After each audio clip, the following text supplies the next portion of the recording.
Doctor बाबा साहब आंबेडकर भारत के राज्य घटना के एक महान शिल्पकार।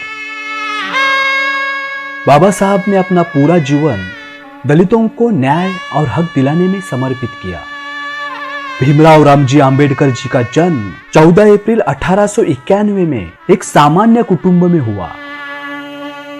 उन्होंने अपना प्राथमिक शिक्षण गांव में किया और उसके बाद आगे की पढ़ाई के लिए वह अपने परिवार के साथ बंबई आ गए। बंबई में स्थित एल्फिस्टन कॉलेज में अपना उच्च शिक्षण पूर्ण किया।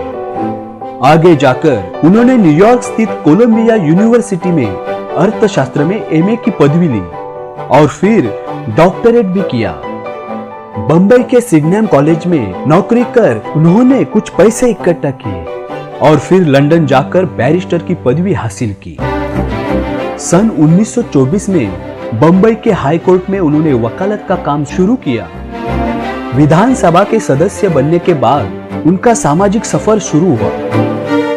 दलितों के उद्धार के लिए उन्होंने कई आंदोलन और सत्याग्रह किए, जैसे कि 14 तालाब में दलितों को पानी मिलने का हक, दलितों को मंदिर में प्रवेश मिलने का हक। ऐसे अनेक सत्याग्रह में वह यशस्वी हुए।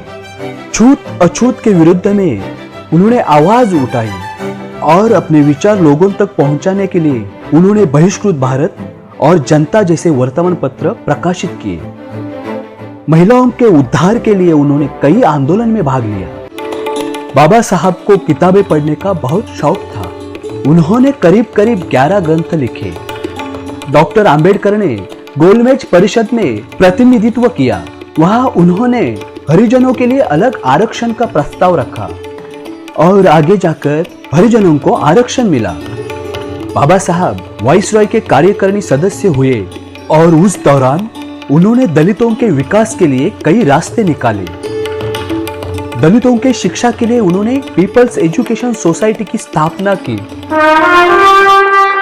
सन 1947 में संविधान सभा ने स्वतंत्र भारत का संविधान लिखने के लिए ड्राफ्टिंग कमेटी बनाई। उसमें भारत के केंद्रीय कायदा मंत्री डॉक्टर बाबा साहब आंबेडकर को अध्यक्ष चुना गया और उनके अध्यक्ष पद के तहत स्वतंत्र भारत का संविधान बनाया गया।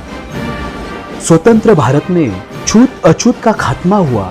इतना ही नहीं बल्कि छूत अछूत मानना गुनाह ठहराया गया और बाबा साहब के विचारों की जीत हुई।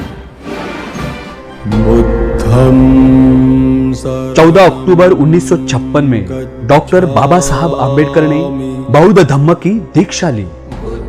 बाबा साहब ने दलितों के और देश के विकास के लिए काफी संघर्ष किया और अंत में 6 दिसंबर 1956 का वो काला दिन जब समय ने हमारे प्यारे बाबा को उम्र के 65वें साल में हमसे छीन लिया। बंबई में अपने बाबा को अंतिम प्रणाम देने के लिए जनसैलाब उमड़ पड़ा। दलितों के गरीबों के बाबा चल पड़े थे महानिर्वाण की तरफ। बुद्धम शरणम गच्छामि, धम्मम शरणम गच्छामि। आज भी भारत के कोने कोने से लोग बंबई में स्थित बाबा की चैत्य भूमि पर बड़े तादाद में आते हैं और उनका स्मरण करके उनको श्रद्धांजलि अर्पण करते हैं। बाबा साहब ने दलितों के लिए जो किया वो किसी भगवान से कम नहीं था। वो हमेशा हमारे दिल में रहेंगे। हमारी और आने वाली अनेक पीढ़ियां बाबा साहब के विचारों को हमेशा जीवित रखेगी, इसमें कोई शक नहीं।